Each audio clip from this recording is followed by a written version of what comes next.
Hello.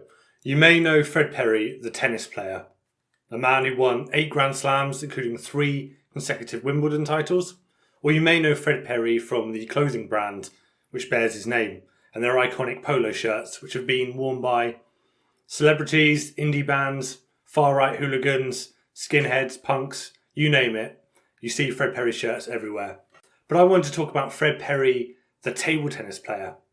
It was a very short career, but one that took him right to the top.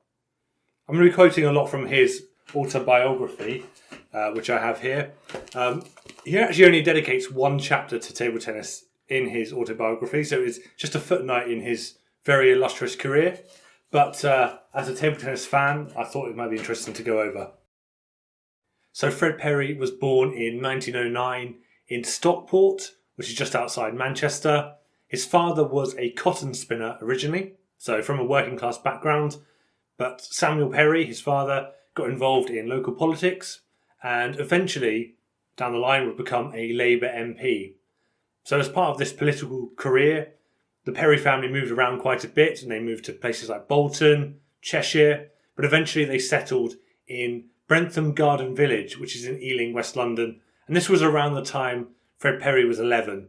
It was here that Fred Perry got interested in sports, and I'm just going to read from his autobiography on this.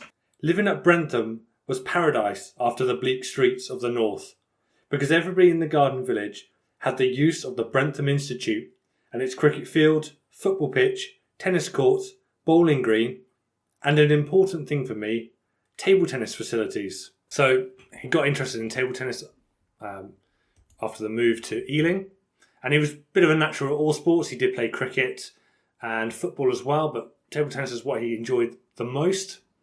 So I'm going to continue from his autobiography.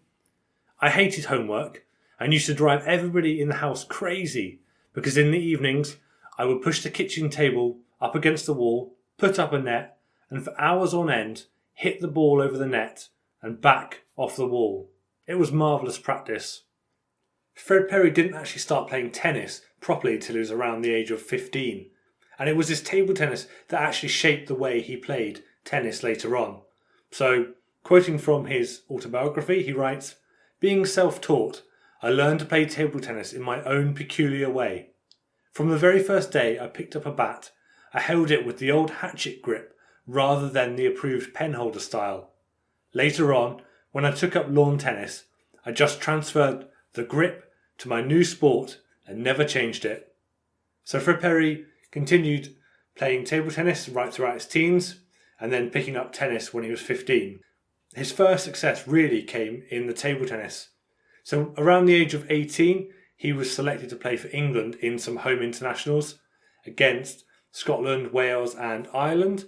And then the following year, he was selected to go to the World Championships in 1928 in Stockholm.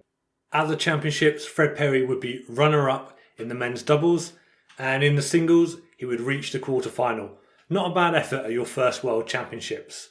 Fred Perry would be again selected for England at the following World Championships in Budapest, and he would be singles world champion, defeating Miklos Sabados in the final. He was one of the great Hungarian players of the time that absolutely dominated the sport. You would think this would just be the first of many World Championship attempts, but remarkably, this was Fred Perry's last table tennis World Championship. To quote from his autobiography, "I was world champion at 20, so I decided to retire while I was still at the top. I was much influenced by the comments of my father, who considered that table tennis was not only bad for my tennis, but bad for my health too. You play at night under lights in a smoke-filled atmosphere, and on Sunday mornings you look like death warmed up. You've won the World Championship. What else is there to win? Why not concentrate on tennis? If you're going to be the jack of all trades, you could be the master of none. So I concentrated on tennis." And that was basically that for Fred Perry's table tennis career. There will be 1 or 2 games after this, but nothing of any significance. So why would he choose tennis over table tennis? Well, personally, I love table tennis more, but I think there are some pretty obvious reasons for this. If you wanted to achieve fame and success in your life, tennis was more likely to be a vehicle for this. If you play at Wimbledon, you might have a king in the royal box watching you. Table tennis, a smoke-filled hall with maybe 100 people or so, is not quite as exhilarating, potentially. And Fred Perry, reading from his autobiography, you get the impression that he's someone who actually enjoyed the limelight. He would become very, very famous later in his career, and he had numerous relationships with actresses and models, something I think table tennis couldn't really offer him. It's such a shame. His table tennis career burned so bright. Who knows what he could have achieved if he continued? But looking at the success he did have in tennis, you can hardly blame him. In researching this, I really wanted to find a video of Fred Perry playing table tennis, but I just couldn't find one. And I could only find 1 or 2 pictures of him holding a table tennis bat. If there are videos out there, I would love to see it, but I guess it was such a short career that maybe there wasn't any films made of him playing table tennis. It's a great shame, but I guess at the time table tennis was not as popular as it is now, and even now the prestige of table tennis is much less than tennis.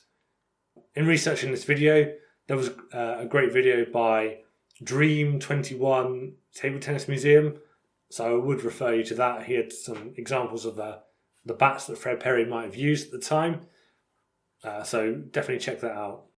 So yeah, Fred Perry, the greatest table tennis player that never was.